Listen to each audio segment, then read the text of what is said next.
Cümleten selamünaleyküm. Daha önceki yaptığımız videolardan birinde tavşan avı yaptığımız tüfek üzerine bir inceleme videosu yapacağımıza sizlere söz vermiştik. Bu arada gördüğünüz bu silah Türk malı, ceviz kundaklı, 22 kalibrelik. Tavşan avımızda bunu kullanıyoruz. Güzel bir silah, hedefi şaşmıyor. Markette özel bir indirime koyduklarını görünce, bir de Türk malı olduğunu bilince dayanamadık, aldık. İleriki videolarımızda bu silahları da sizlere detaylıca anlatacağız. Kullandığımız diğer tüfekler ve teçhizatlarla birlikte. Hatsan Escort 22 LR. Evet, bu vesileyle de ilk silah inceleme videomuz bir Türk üretimi olan tüfek üzerine oldu. Hadi bakalım, Made in Turkey imzalı bu tüfeği birlikte inceleyelim.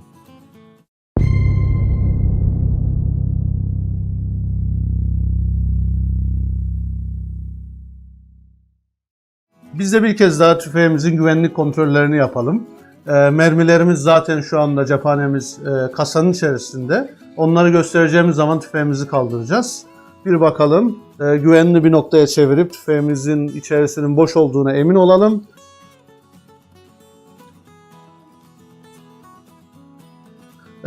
Boltumuz, sürgümüz açık.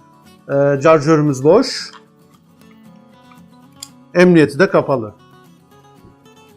22 kalibrelik bir tüfek almaya niyetlendiğimizde iş bu ya. Baktık kampanyalı satışı var. Biz de fırsatı değerlendirdik. Hemen telefon üzeri siparişimizi verdik. Ertesi gün zaten satıcıda da tükendi. Bu arada videomuz herhangi bir firma reklamı değil arkadaşlar. Kendi cebimizden ödediğimiz ve kullandığımız silahın incelemesini yapıyoruz. O yüzden fazla teknik bilgiye girmeden sadece kullanıcı tecrübemi sizlerle paylaşacağım. Hatsan firması genelde havalı ve yivsiz av tüfekleriyle tanınır. Bu alanda kendini dünya çapında da kanıtlayan bir markadır. Bildiğim ilk ve tek yivli modeli bu Escort 22 LR'dır. Birkaç kundak çeşitli modelleri var, yalnız bizim elimizde şu anda klasik ahşap kundaklı olan modelidir. Tabii Türkiye'de yivli tüfeklerin kullanım alanı az ve kısıtlı olduğu için yine belirteyim ki teknik bilgilere çok fazla girmeyeceğim. Açıkçası tasarım kendisini modern ve kaliteli bir malzeme ile eski ve klasik tarzın bir sentezi şeklinde hissettiriyor. Ufak tefek eksi tarafları var. Lakin genel anlamda diyebilirim ki hoş ve güzel bir tüfek. Ahşap kundaklı olduğu için plastik kundaklılara göre biraz ağır. Lakin el alıştığı zaman pek fazla bu hissedilmiyor. Metal aksam gerçekten çok kaliteli. Değişik farklı hava koşullarında ben kullandım bu tüfeği. Herhangi bir pas yahut korozyon gibi bir problemle karşılaşmadım. Tabii bunda tüfeğimizi temizlemenin, temiz depolamanın da büyük önemi var. Türk cevizi kundak tartışmasız derecede kaliteli ve güzel bir tasarımda. Zaten yanlışım yoksa Hatsan firması dünya genelinde birçok firmaya kundak üretmekte. Üzerindeki dürbünü ayrıca almanız gerekiyor. Bizimki kampanya paketi ile birlikte geldi. Kauçuk dipçik pedi bence tepmesi olmayan bir tüfek için biraz fazla gibi. Lakin kullanım rahatlığı açısından düşündüğünüz zaman itiraz edilmeyecek bir artı. Sürgüsü pürüzsüz ve akıcı. Ben daha takıldığına şahit olmadım. Kullanımı pek etkilemese de iki de eksi tarafı var tüfeğin. Bunlardan birincisi sürgünün geniş kurma açısı. Dürbüne çok yaklaştığı için biraz rahatsız ediyor ama dürbünsüz kullanımda sorun olacağını pek sanmıyorum. İkincisi de şarjörün plastik olması. Tercihim bu yapılardaki bir şarjörün metal olmasıdır. Yine de şimdiye kadar herhangi bir kırılma yahut yarılma olmadı. Daha önce Türkçe inceleme videosuna denk gelmedim. Yalnız izlediğim İngilizce inceleme videolarında bazılarında Çek markası CZ457 modelinin bir kopyası olduğunu söyleyenler var. Aynı sınıf bir ürün. Bilmem, belki teknik altyapı alınmış olabilir fakat bana göre tamamen farklı tüfekler. Fiyat olarak da büyük fark var aralarında. Ben bu tüfeği hedef atıcılığında ve tavşan gibi küçük hayvan avlarında kullanıyorum. Bu arada hatırlatmakta fayda var. Biz avladığımız tavşanların etlerini tüketiyoruz. Öyle ki daha sırada et bekleyen bir sürü dostumuz var. Tüfeğimiz 22 kalibre rimfire kenar ateşlemeli cephane kullanıyor. Açıkçası bu tüfekle ben şahsen birçok markanın cephanesini test yaptım. Sonuç olarak CCI markasının standart target modelini hedefte, target shooting'te başarılı bulduk bu silahla. Onunla birlikte aynı şekilde target'ta, hedef yani poligonda, aynı zamanda da avcılıkta başarılı bulduğumuz diğer markamız da Winchester'ın PowerPoint modeli. Bu hollow point ve bakır kaplamalı bir kurşun. İleriki videolarımızda yine biz bu cephanelerle ilgili, ebatları, kullanım alanları, ateşleme şekilleriyle ilgili ayrı bir video çekeceğiz. Siz yine merak ettiğiniz konular olursa alttaki yorumda belirtirseniz biz en kısa sürede size ulaşırız yahut o konuyla ilgili ayrı bir videoda çekebiliriz.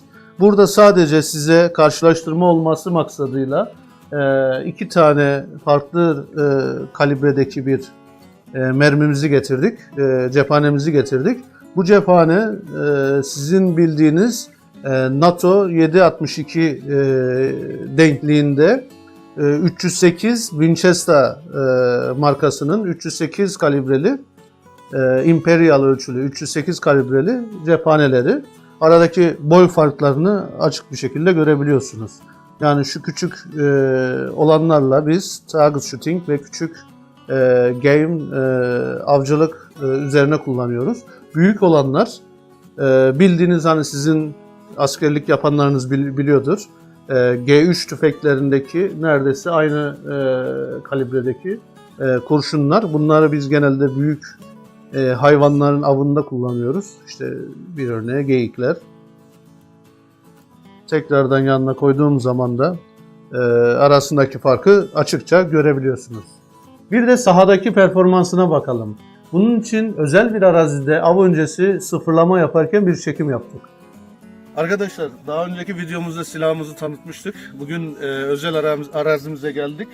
Silahımızın deneme atışlarını yapacağız. Grupmanlarına bakacağız. Rastgele.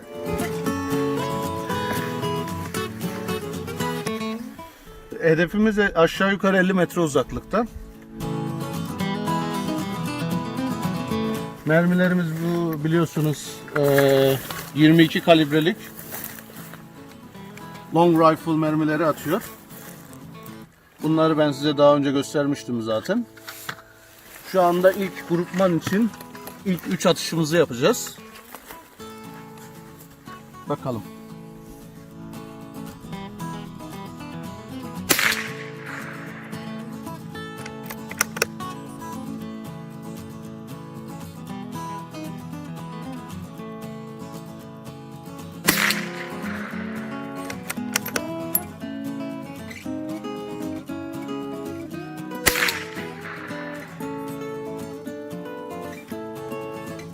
Üçlü grupman atışımızı gerçekleştirdik. 2 tane daha atıp mermilerin yüksekliğine, yönüne bakacağız.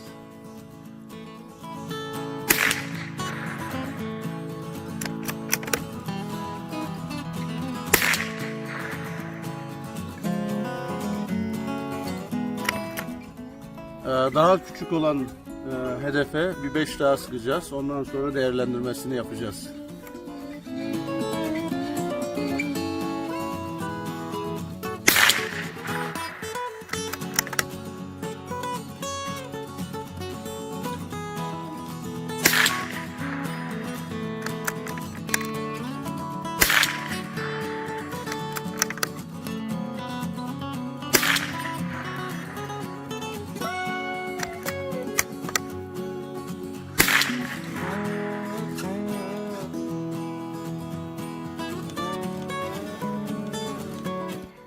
Evet, istediğimiz sonucu aldık.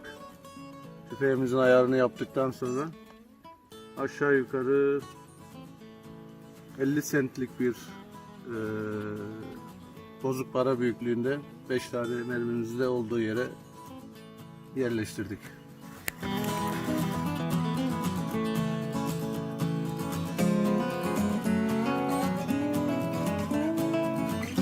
Kısacası kendi fiyat sınıfında bu kadar hedefi keskin bir tüfek bulabileceğimizi pek sanmıyorum. Öyle ki şimdiye dek atıp da kaçırdığım bir tavşan olmadığını rahatlıkla söyleyebilirim. Bir Türk markası olarak Hatsan gerçekten dünyada kulvarının öncülerinden birisi. Ve bana göre Escort 22 LR gibi bu alanda daha fazla tüfek ve model üretmeli diye düşünüyorum. Görüşmek üzere, selametle.